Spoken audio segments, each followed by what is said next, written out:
Como é bom voltarmos a reunir, amigo e irmão, telespectador, amigo e irmão, que formamos uma família só. Aquela família que cada dia canta a canção nova, a canção do Senhor ressuscitado. Sim, é em Cristo ressuscitado que assenta a nossa fé.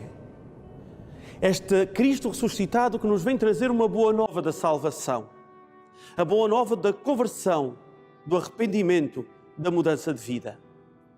E que nós tantas vezes esquecemos, tantas vezes abandonamos, tantas vezes apenas desmoralizamos desta grande mensagem, a mensagem da conversão, a mensagem da salvação. Por isso, o Senhor o que é que faz? Vai-nos mandando recados sobre recados, atenção sobre atenção. E como é que o faz? Guardemos no nosso coração e na nossa mente uma palavra: aparição. Sim, várias têm sido as aparições ao longo da história da Igreja, onde Jesus, por intermédio de Maria, onde Jesus por si mesmo, vem dizer ao mundo como eles estão afastados, como nós estamos afastados de Deus.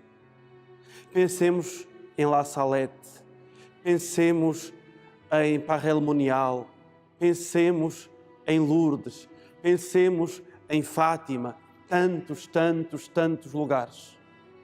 Aí onde Deus nos vem dizer: eu amo-te muito, onde o Senhor nos vem dizer por meio de Maria: Deus quer te dar mais uma oportunidade.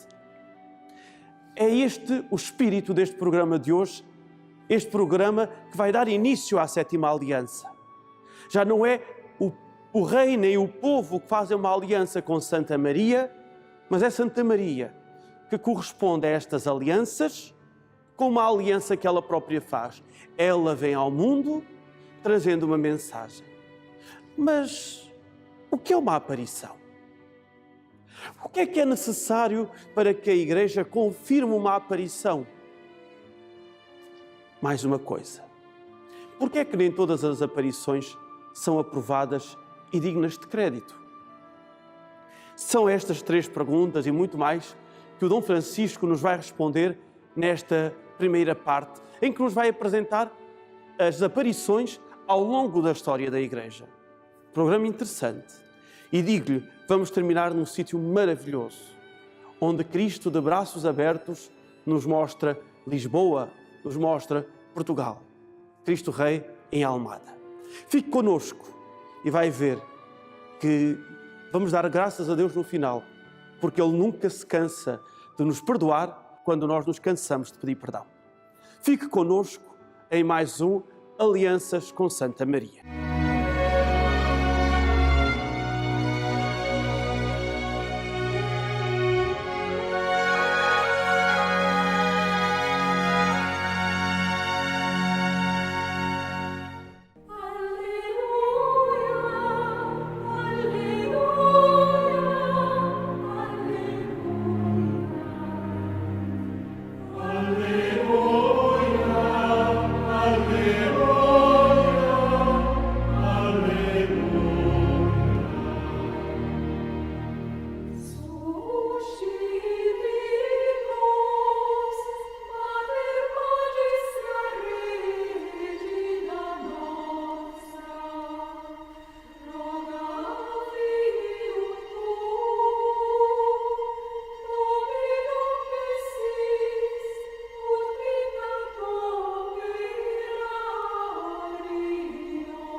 Uma saudação a toda a família Canção Nova, aos nossos telespectadores e radiovintes. Muito obrigado por mais uma vez preferirem estar connosco. Continuamos o percurso da história de Portugal no seu encontro com Nossa Senhora e a história de Portugal, nas alianças com Santa Maria, a partir deste livro que já nos é familiar, com a chancela da Paulus Editora. Hoje nós queremos olhar para o caminho que Nossa Senhora faz numa dimensão muito diferente daquela que nós temos seguido até hoje. Eu chamo-lhe a Sétima Aliança. Muito diferente porque o nosso percurso tem sido ascendente. Um povo que busca a proteção, a referência, a mensagem de alguém a quem chama Rainha e Padroeira. É esta necessidade de ter sinais e de ter uma mão amiga que acompanha o percurso, a história. Porém, hoje nós vamos viver uma outra dimensão, um movimento diferente. Diria que o céu busca a terra e faz aliança com um pequeno povo, com grande história, porém. A história que vimos acompanhando ao longo destes programas. Portugal. Há um sinal impressionante neste percurso. A pequenez dos instrumentos que o céu escolhe.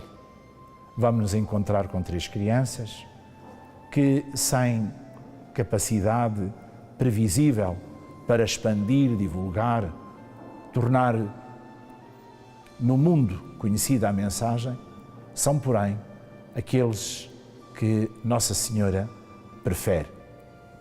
Sabemos que a sua graça, a graça de Deus, basta. É essa a experiência de Maria. Ela abriu o seu coração num sim incondicional e na pequenez da sua humildade, da sua verdade, o Senhor pôde habitar, pôde construir. Gostaria muito de olhar para esta Sétima Aliança, porém com uma preocupação histórica.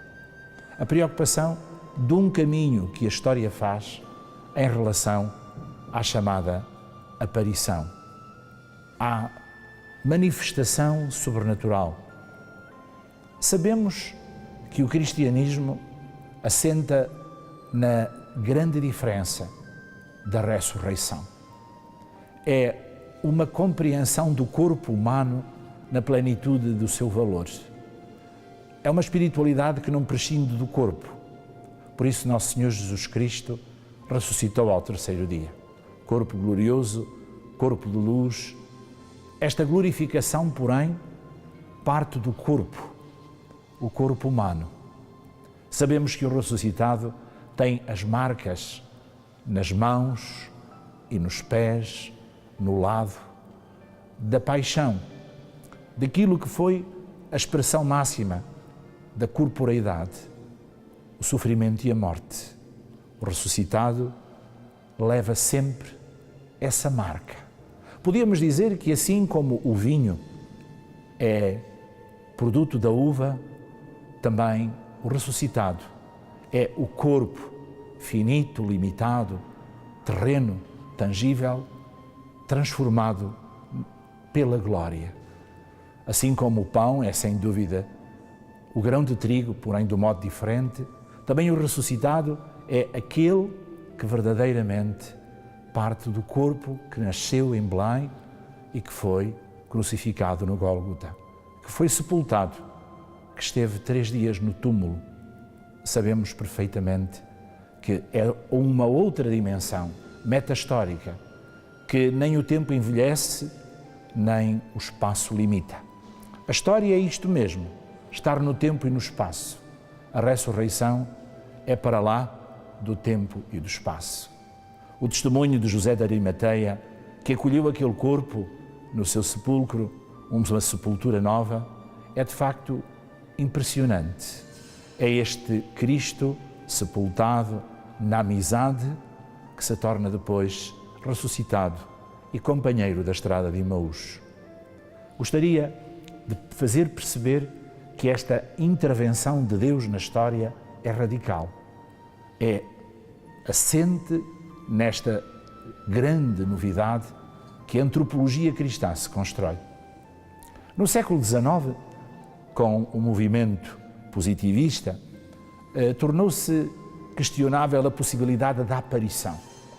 Estou a lembrar-me, por exemplo, de um grande autor Dom Augusto Eduardo Nunes, que tem exatamente uma obra apresentada na Faculdade de Teologia da Universidade de Coimbra, na década de 80 do século XIX, onde se refere à possibilidade do milagre.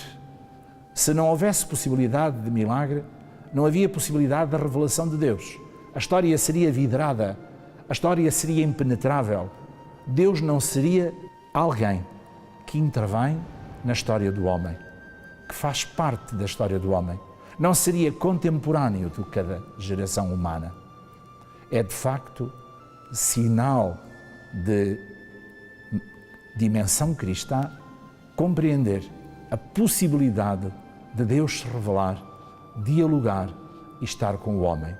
Não partilhamos de um deísmo filosófico, de uma teodiceia racionalista, de um Deus gnóstico que não intervém na história do homem, que é indiferente, está fora, inacessível, absolutamente intangível. Não é uma ideia para nós, Deus, mas é amor. Por isso, Ele é providente, Ele caminha com o homem. Logo no princípio do cristianismo, encontramos-nos com uma preocupação, o rigor da compreensão de todos os sinais que vêm de Deus, os carismas. Há uma recolha de textos conhecida por Didaqué, que nos situa entre os anos 70 e 90. Porventura, um ou outro texto recolhido mais tardiamente, 120. Referimos-nos a textos litúrgicos da celebração do batismo, da iniciação cristã, do modo de se celebrar a Eucaristia, mas parava sobretudo na dimensão do acolhimento. Vivia-se uma transição.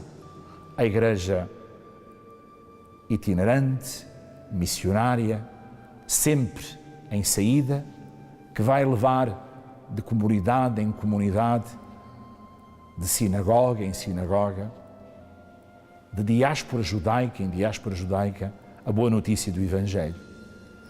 É depois aí que se torna igreja local, igreja autóctone. É necessário saber conviver entre a hierarquia local, o bispo, os diáconos, o evangelista, o profeta, o que anuncia a palavra, que sabe ler, o leitor e o doutor, o catequista, que acompanhava os catecúmenos. É necessário que esta igreja local saiba acolher e receber a igreja itinerante e missionária que por ali passou e fundou a comunidade. O apóstolo, com os diáconos, os evangelistas ou profetas, os leitores da palavra e o doutor. Muitas vezes neste regresso havia a nostalgia do primeiro encontro. De facto, eles foram os nossos catequistas. Foi este que me levou à palavra do Senhor. Sobretudo o doutor, quando regressava e se encontrava com os neófitos, os novos cristãos que tinham sido com ele catecúmenos, havia uma vibração, uma alegria do reencontro. Então, a Igreja sentiu necessidade de distinguir a dimensão da palavra. A palavra do autóctone era a palavra de Deus. Porque não é o facto da capacidade humana que torna a palavra de Deus mais válida, mas é exatamente a fidelidade à palavra de Deus de quem a proclama. E muitas vezes, quanto mais simples nos tornamos também mais transparentes. E por isso Deus fala tantas vezes mais incisivamente a partir dos simples do que dos grandes. A Igreja primitiva teve uma grande preocupação de discernir os carismas como dons de Deus, não deixando confundir com a habilidade pessoal, com a capacidade, com os talentos de cada um. O dom de Deus, discernido, palavra de Deus, compreendida e entendida. Então, as manifestações começam exatamente por ser, logo no princípio da Igreja, discernidas pela comunidade. É a comunidade com o seu apóstolo, a comunidade apostólica, que tem a missão de discernir os carismas e, ao mesmo tempo, a verdade de Deus na palavra proclamada. Porém, como o livro nos apresenta e nos fala, esta dimensão atinge muito cedo um lugar de grandeza. Por exemplo, há muitas manifestações no Pastor de Hermas, na Ascensão de Isaías. São textos muito conhecidos que se referem a manifestações de Deus através de pessoas marcadas pelo dom de Deus ao serviço da comunidade, os carismas. São exatamente São Gregório de Nisa, um dos padres da Capadócia, que apresenta o primeiro relato de uma aparição mariana. Nossa Senhora que se teria manifestado a São Gregório Taumaturgo no ano 270. Há depois uma reflexão e um testemunho de São Cipriano de Cartago, no norte da África, de várias aparições a crianças que se encontraram também com a mensagem de Deus. Encontramos um conjunto de testemunhos, São Gregório de Tours, 594, São Ildefonso de Toledo, 667, e São Gregório Magno, o grande Papa da Reforma da Igreja, nesta antiguidade, em 604, fazem referências a visões muito concretamente da Mãe de Jesus. Não é algo que esteja ausente da Igreja Antiga. A Igreja dos Mártires, até 313, e da Igreja Imperial, até ao fim do Império, como nos relata este testemunho tão importante de São Gregório Magno. Se nos situarmos na Idade Média, depois da chegada dos povos germânicos, dos povos godos, os visigodos, ostrogodos e vândalos, das grandes transformações demográficas que a Europa viveu, encontramos-nos também com esta riqueza. Havia uma necessidade de aproximação de Deus. Então é muito forte a experiência da peregrinação. Deixaria 3 grandes marcos de peregrinação como sinais desta busca. A Terra Santa, com a ajuda depois da libertação assumida pelos cruzados, quando se experimenta e se sofre a invasão islâmica. Depois, a peregrinação a Roma, aos lugares marcados pelos mártires, e aquela terra na península, Iria, que se vai tornar o Campo Santo da Estrela, Compostela, onde com toda a probabilidade apareceram, trazidos pelos cruzados, pelas ordens militares, as relíquias de Tiago, o apóstolo. Lugares de peregrinação em contexto de busca e de referência. Numa grande mutação cultural dos tempos, transformação de era. A Idade Média é marcada por esta dimensão. Então compreendemos que é difícil ir a Jerusalém, ao Sinai, aos lugares de Jesus Cristo, aos lugares santos. É preferível então fazer a estrada aqui, mais próximo de Roma. Porém, Roma viveu também a ocupação lombarda, depois da ocupação ostrogoda, as invasões bárbaras, assim ditas, por aqueles que não falavam latim, e torna-se também uma aventura de elevada exigência e de coragem esta peregrinação. Começamos a viver na Península Ibérica a ocupação islâmica. 711, Algeciras, junto a Gibraltar, atravessa o exército islâmico o mar Mediterrâneo e vem em ajuda dos inimigos de Rodrigo, exatamente a crise da dinastia do poder visigótico. Com o Islão, torna-se muito importante e cada vez mais procurado o grande sinal de referência, o sinal apostólico da Península Ibérica, Tiago, em Compostela. As peregrinações são esse alento, mas na sua dificuldade valoriza-se cada vez mais a aproximação da relíquia junto do povo de Deus. Porque não é fácil peregrinar ao santuário, então vem a relíquia do santuário ao encontro da comunidade. A relíquia torna assim presente aquele grande sinal de vida que foi o santo. a relíquia que representa exatamente esse valor que a comunidade cristã procura para nele se firmar na fé e permanecer assim como comunidade moçárabe, os cristãos que viviam no meio do Islão, pagando tributo pela liberdade religiosa, ou então em toda a Europa, nas dificuldades próprias das grandes mutações sociais, pelas populações novas que chegam nesta convivência com novas culturas e novos povos. Na Idade Média encontramos um conjunto de referências. Não podemos deixar de falar em Santa Catarina de Sena, falecida em 1380, Santa Ângela de Foligno, 1309, Santa Gertrudes, 1302, Santa Brígida, 1373.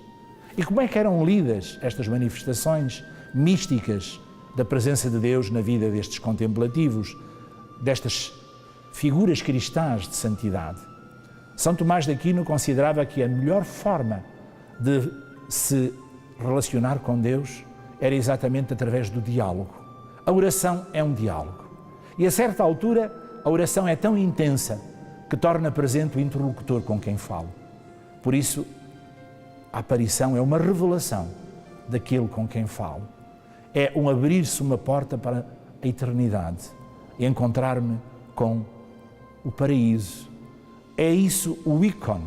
O ícone é encontrar-me com a eternidade. A aparição é esse ver para lá do tempo e experimentar a eternidade. Temos o pensamento de figuras grandes da Idade Média, onde aparece uma grande valorização do Espírito Santo. E aí encontramos, de facto, uma caminhada, por vezes, com excessos. Estou a referir-me ao movimento joaquinista. E Joaquim, esta figura que valorizou muito a missão do Espírito Santo. A Igreja permaneceu prudente e numa atitude de acolhimento, porém também de discernimento. Sabemos que os séculos XVI e XVII foram marcados por uma atitude positivista. Lutero, o reformador, dizia: mas se a Escritura diz todas as coisas, por que é que Deus precisa de se revelar para lá da Escritura? Agora que possuímos a Escritura dos apóstolos, nada resta para ser revelado depois do que eles escreveram. Não temos necessidade de nenhuma revelação particular nem de milagres. Esta atitude de Calvino também na relação com a figura de Lutero. Chamo agora três figuras de grande relevo nesta caminhada que procuramos fazer. Refiro-me a Santa Teresa de Ávila, a Santo Inácio de Loyola e à grande figura de São João da Cruz. Santo Inácio de Loyola e Santa Teresa de Ávila olham para toda a experiência medieval e também da modernidade e da reforma protestante com um olhar de distinção. Inácio de Loyola e Teresa de Ávila viveram experiências místicas de encontro com o seu Senhor. Saborearam a presença de Deus, transcenderam o tempo e foram capazes de transfigurar a beleza de Deus no encontro com Ele pela oração. Tiveram experiências de epifania. Exatamente por isso, eles aceitam a possibilidade da intervenção de Deus na história através da aparição e do milagre. Curiosamente, São João da Cruz toma a posição de Lutero. Assume-se de um modo distante e, ao mesmo tempo, mais crítico. Ele olha para a palavra de Deus e pensa que, de facto, não há necessidade de ir além da revelação cumprida nas Sagradas Escrituras. Estamos perante um texto que importa refletir, a subida do Monte Carmelo.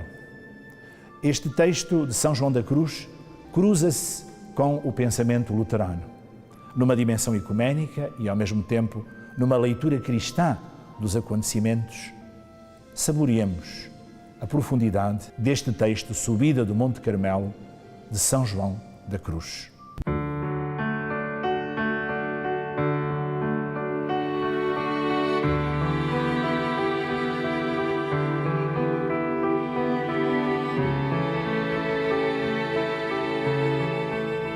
Quando se trata de aparições, é sempre difícil reconhecer-se quais são as aparições verdadeiras, quais são invenções de aparições.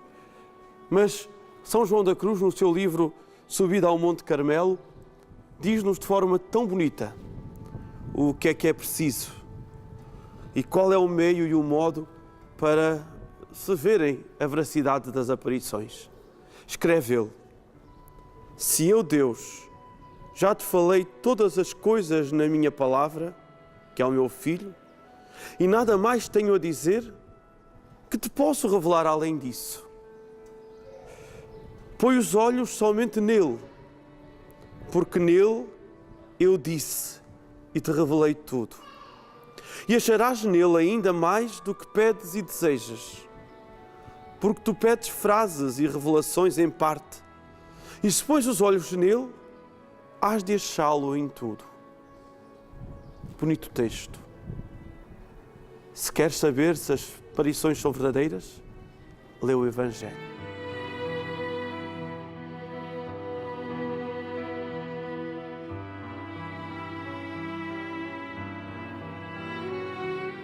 Perante este caminho, é lícito fazermos a pergunta sobre a posição da Igreja. O que a Igreja diz acerca das manifestações extraordinárias, das revelações, dos milagres, destes momentos sobrenaturais?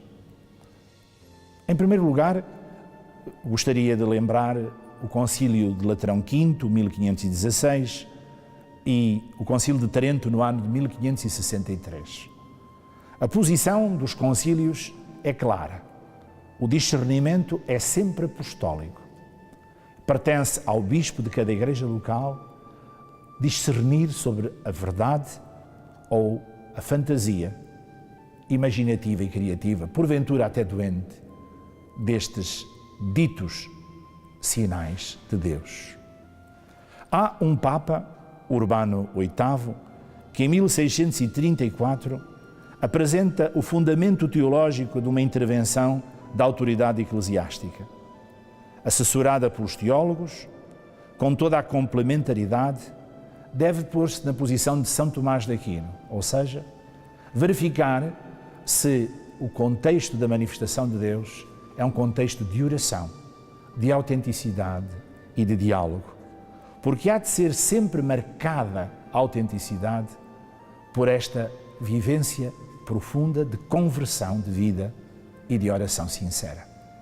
Mas a última palavra que perdura ainda hoje vem de Próspero Lambertini, Bento XIV, 1758, onde continua a reservar a decisão sobre a veracidade das manifestações sobrenaturais ao bispo ou à Sé Apostólica a Roma. Porém, com um critério: todas as revelações particulares, todas as manifestações de Deus nas aparições, nas visões, nos milagres, são sempre de caráter particular. Não obrigam à fé, não têm uma dimensão eclesial. A fé é apenas o querigma, a proclamação dogmática do credo, as verdades reveladas da nossa fé a partir da Sagrada Escritura e na interpretação da tradição. A partir então de Bento XIV, a Igreja faz o discernimento, porém nenhuma das manifestações obrigam os cristãos a assumir e a aceitá-las como palavra definitiva de Deus. Estamos no século XIX, perante um conjunto de grandes manifestações marianas. Podíamos dizer que é um tempo marcado pelas aparições de Nossa Senhora.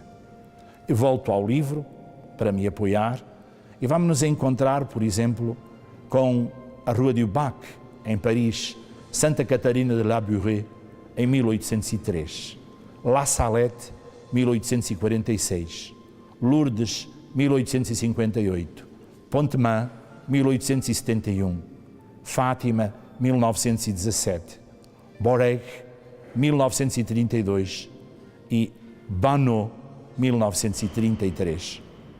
Estamos assim numa dimensão profunda da manifestação de Nossa Senhora. Podemos, neste tempo da racionalidade, perguntar-nos sobre o porquê destes sinais tão marcados por Maria. Efetivamente, foi ela que trouxe Jesus ao mundo. É um tempo que sente necessidade de Jesus. E por isso Maria torna-se mais próxima e revela a todos a beleza do Evangelho, levando de novo pela mão a sua Igreja ao Evangelho, fazendo com que ela se renove nas suas próprias fontes, na sua origem, na sua raiz, que é o Evangelho. Maria é por isso a grande missionária que volta a trazer Jesus, palavra encarnada, a uma Igreja que buscava o rosto deste Cristo nos tempos difíceis do positivismo, do experimentalismo, do cienticismo, do psicologismo. É uma Igreja perseguida pelo sistema liberal que não foi capaz de se apartar do regalismo de uma monarquia absolutista. E por isso é uma Igreja que sente e experimenta muitas vezes a dificuldade de ser livre. Nossa Senhora é por isso invocada que lhe traga de novo à sua Igreja o rosto de Cristo. E como um arqueólogo que encontra uma peça estranha, porém capaz de chamar a atenção, esse arqueólogo trata de a extrair e depois limpa. E cada vez que a vai limpando, vai percebendo que ela é mais bela, até ao ponto de se revelar a beleza desse rosto, dessa escultura, a beleza desse mosaico que estava totalmente escondido pela lama, pela cinza, pela terra que se tinha apegado. Quanto mais se limpava, mais o seu rosto aparecia na sua beleza. Assim Maria foi mostrando o rosto de Cristo, escondido, enterrado por tantas e tantas vicissitudes do materialismo ateu, de uma imensa invernia da fé, que foi o século XIX, com tantos aspectos positivos. Trouxe-nos o rigor da ciência, apresentou-nos a esperança que a técnica era capaz de nos produzir com, enfim, vida melhor, a tecnologia que hoje todos nós usamos e da qual beneficiamos. Um século XIX com marcas muito ricas de descoberta de novos mundos, a entrada no continente africano, a valorização da enculturação, porém também com aspectos muito difíceis na relação com a liberdade religiosa do modo concreto dos cristãos. Nossa Senhora foi assim mostrando o rosto de Cristo. Eu gostava muito que compartilhássemos um texto do Papa João XXIII, o bom Papa João. Como é que ele olha, como homem de Deus e pastor e Papa, para esta grande experiência mística do século XIX e princípio do século XX, onde Nossa Senhora está tão presente como a catequista dos novos tempos.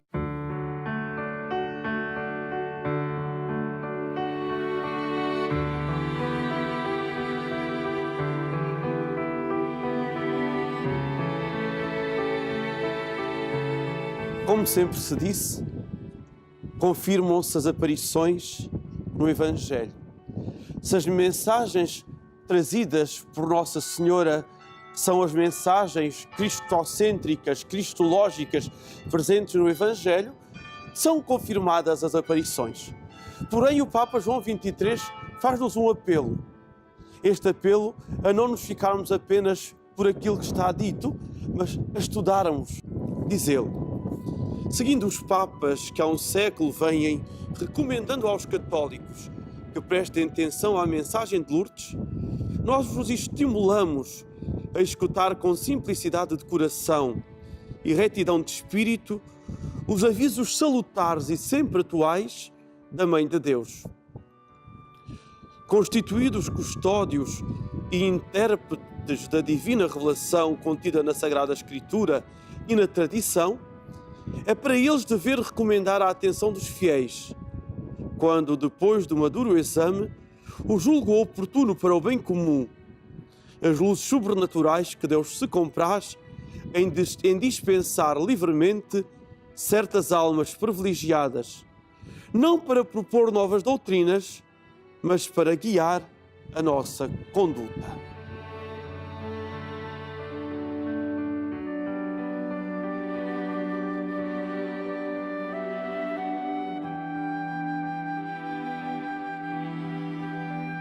Um dos maiores teólogos que preparou o Concílio Vaticano II é, sem dúvida, Karl Rahner. Ele olha para a possibilidade de Deus irromper na história e se manifestar. Se manifestar nos corações humanos, se manifestar nos gestos proféticos, de se manifestar nos sinais dos tempos, nos grandes apelos da humanidade e nos sinais que ele entender, porque Deus é o Senhor da história. Karl Rahner não se fechou como grande teólogo à possibilidade da manifestação de Deus.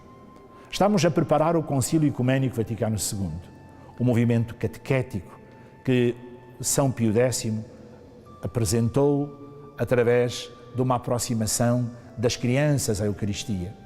O movimento ecuménico que, com a ajuda dos nossos irmãos luteranos, se tornou património de todos os cristãos. O movimento bíblico, que é também muito compartilhado com os nossos irmãos evangélicos. Sabemos que foi um movimento dificultado pela crise modernista no pontificado de São Pio X, mas que com Pio XI vai retomando lugar esta proposta histórico-crítica da Bíblia, dos Evangelhos, do Antigo e do Novo Testamento. Não podemos esquecer o grande movimento litúrgico com o contributo beneditino, entre nós, em Portugal, com o contributo do Seminário dos Olivais. A importância tão grande do movimento laical, pela ação católica, a importância dos leigos na vida da Igreja e depois, através do movimento dos cursilhos de cristandade, os leigos que não são apenas mandatários da hierarquia, mas que vivem o seu próprio batismo e, como Paulo, sentem o eco da frase "ai de mim se não evangelizar". Estamos, por isso, no alvor, na madrugada do Concílio Vaticano II. Não teria acontecido com a beleza e a manifestação de Pentecoste que ele é, sem a comparticipação dos grandes teólogos como Yves Congar, Howard, Ratzinger, figuras tão grandes como Dubac, os grandes teólogos que prepararam o Concílio Vaticano II com uma reflexão de grandeza, vindos de Espanha, da França, da Itália, da Alemanha e também dos Estados Unidos, do mundo inteiro. O Vaticano II foi capaz de olhar para a história com a possibilidade da intervenção de Deus. Vamos acolher uma das reflexões conciliares, Lumen Gentium 62, e perceber como o concílio lê esta manifestação de Deus na história dos homens.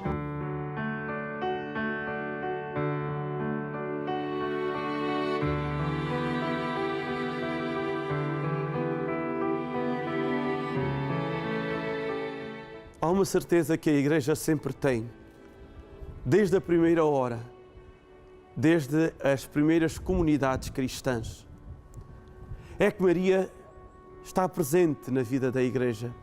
Maria nunca abandona a Igreja. De tal maneira que os padres conciliares, no Vaticano II, na sua Constituição Lumen Gentium, no número 62, sentem necessidade e, digamos mesmo, obrigação moral de deixar isto escrito. É desta forma que os padres conciliares afirmam a continuidade da presença de Maria na vida da Igreja. De facto, depois de elevada ao céu, Maria não abandonou esta missão salvadora, mas com a sua multiforme intercessão, continua a alcançar-nos os dons da salvação eterna. Cuida com amor eterno e amor materno dos irmãos do seu Filho, que entre perigos e angústias caminham ainda na terra até chegarem à pátria bem-aventurada. Guardemos esta imagem e esta ideia no nosso coração.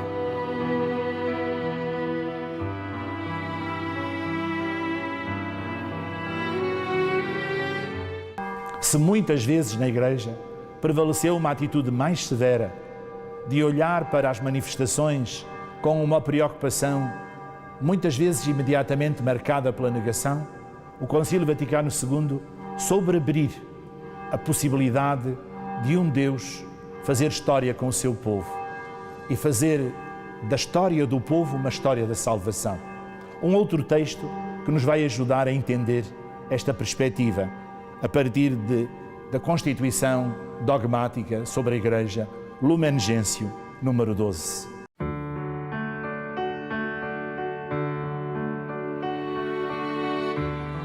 Se podemos dizer assim, uma das novidades do Concílio Vaticano II foi a dimensão pneumatológica e carismática da Igreja. O Concílio Vaticano II fala-nos com muita clareza da presença do Espírito Santo, este Espírito que faz o que quer com quem quer, ou seja, concede carismas e dons espirituais particulares a pessoas de todos os grupos e classes, mostrando-nos que ninguém é dono do Espírito Santo, ninguém pode aprisionar a mensagem de Jesus Cristo, porque o Espírito Santo liberta e dá a cada um os seus dons e carismas para a edificação da Igreja. É isto que os padres conciliares escrevem na Lumen Gentium número 12, a partir da carta de São Paulo aos Coríntios, no seu capítulo 12 também. E diz assim: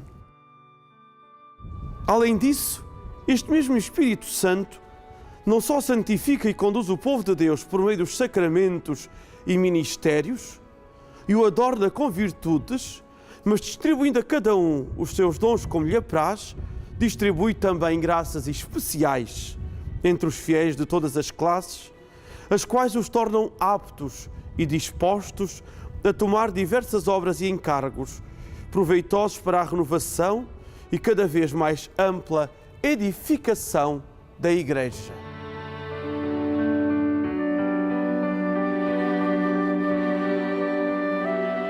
Não podíamos terminar o nosso espaço de melhor modo do que com o Concílio Vaticano II. Será neste contexto que nós vamos continuar a olhar para a 7ª Aliança, Nossa Senhora, na sua mensagem de Fátima, a aliança com Portugal, uma grande atitude de compromisso com este povo e deste povo com Maria. Como não lembrar as palavras de João Paulo II numa das suas visitas a Portugal e peregrinação a Fátima? Portugal, convoco-te para a missão. A nossa missão é tornar presente no mundo esta aliança de Nossa Senhora com a humanidade, aliança pela paz, sermos continuadores dos pastores Jacinta, Francisco e Lúcia e assim levarmos ao mundo esta proclamação fraterna de paz. É aquele Deus que no alto do monte, na montanha mais elevada, no planalto da reconciliação, deseja fazer o banquete de todos os povos e oferecer-lhe as iguarias, os perfumes, os licores que o seu coração paterno é capaz de dar à humanidade. Maria, Nossa Senhora, oferece o seu manto maternal para que esta mesa tenha toalha e nela seja servida a refeição da paz, o banquete da reconciliação. Fátima é essa brancura que nos convida para o banquete de todos os povos na festa da paz. Fique connosco até 2 a 8 dias, se Deus quiser, e muito obrigado pela sua preferência.